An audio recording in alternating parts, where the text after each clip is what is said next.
Security खदशात, मौजूदा कशीदा हालात और भारतीय इंतहा पसंदों की खुलेआम धमकियों के पेश नज़र किया गया।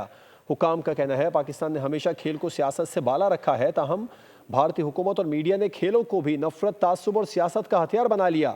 भारत में मौजूद इंतहा पसंद तंजीमें मुसलसल मुख्तलिफ सोशल मीडिया प्लेटफॉर्म्स पर पाकिस्तानी हॉकी टीम को धमकियाँ दे रही थीं, जबकि भारतीय मीडिया मुसलसल पाकिस्तान मुखालिफ जहरीला प्रोपेगेंडा कर रहा है, जिससे खिलाड़ियों और ऑफिशियल्स की जान को खतरा महसूस किया जा रहा है। इससे कबल भारत ने क्रिकेट को सियासत का निशाना बनाया था। अब यही रविश हॉकी जैसे शरीफाना खेल के साथ भी अपनाई जा रही है।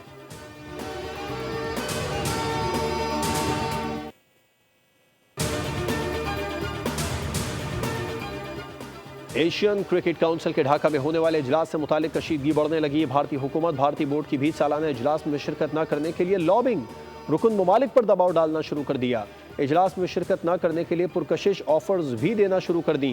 ICC के चेयरमैन जय शाह भी लॉबिंग में पेश। श्रीलंका के बाद ओमान ने भी भारत के मौक़िफ़ की हिमायत कर दी। जय शाह रुकन ममालिक को ढाका इजलास में शिरकत न करने पर जोर डाल रहे हैं।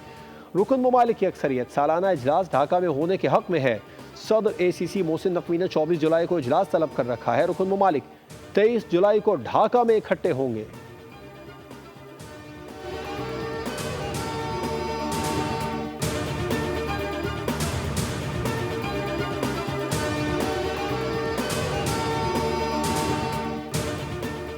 फितनाल हिंदुस्तान ने बलूचिस्तान में मासूम पाकिस्तानियों की दुनिया उजाड़ दी। क्वेटा से पंजाब जाने वाली 2 बसों के 9 मुसाफिरों को उतारकर सफाकी से शहीद कर दिया। दुनियापुर के 2 सगे भाई जालिमों की गोलियों का निशाना बने। गुजरात का बिलाल और मुजफ्फरगढ़ का आसिफ भी शहीद हो गया। अटक का मोहम्मद भी भेंट चढ़ गया। दुनियापुर में 2 भाइयों की मैयतें घर पहुंचने पर हर आंख अश्कबार। दोनों भाइयों की नमाज जनाजा अदा। सिविल सोसाइटी शहरियों की बड़ी तादाद में शिरकत। सुपुर्द खाक कर दिया गया। जाबिर तूर और उस्मान तूर वालिद की नमाज जनाजा में शिरकत के लिए दुनियापुर आ रहे थे कि दहशतगर्दी का शिकार हो गए।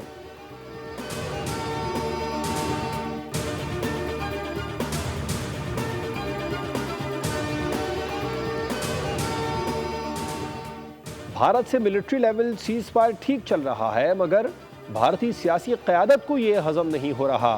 भारत ना तो पाकिस्तान का पानी रोक सकता है और ना ही दरियाओं का कुदरती बहाव मोड़ने की सलाहियत रखता है। भारत अब दुनिया में तन्हाई का शिकार है। नायब वज़ीर आज़म इसहाक डार का कोलालमपुर में तकरीब से खिताब। कहा, कौमी सलामती कमेटी के इजलास में भारत को मौसर जवाब देने का मुत्तफ़िक़ा फैसला किया गया था, जिसके बाद पाकिस्तानी फ़ज़ाइया ने दुश्मन के 6 जंगी तैयारे तबाह किए। दोनों ममालिक की फ़ौज अब अपनी दिफाई पोजीशंस तब्दील कर चुकी हैं। पाकिस्तान को G20 में शामिल करना हमारा हदफ है। पाकिस्तान ने मुश्किल मुआशी हालात में टेक ऑफ किया। हमारी पूरी तवज्जो पाकिस्तान की मईशत को बेहतर बनाने पर है।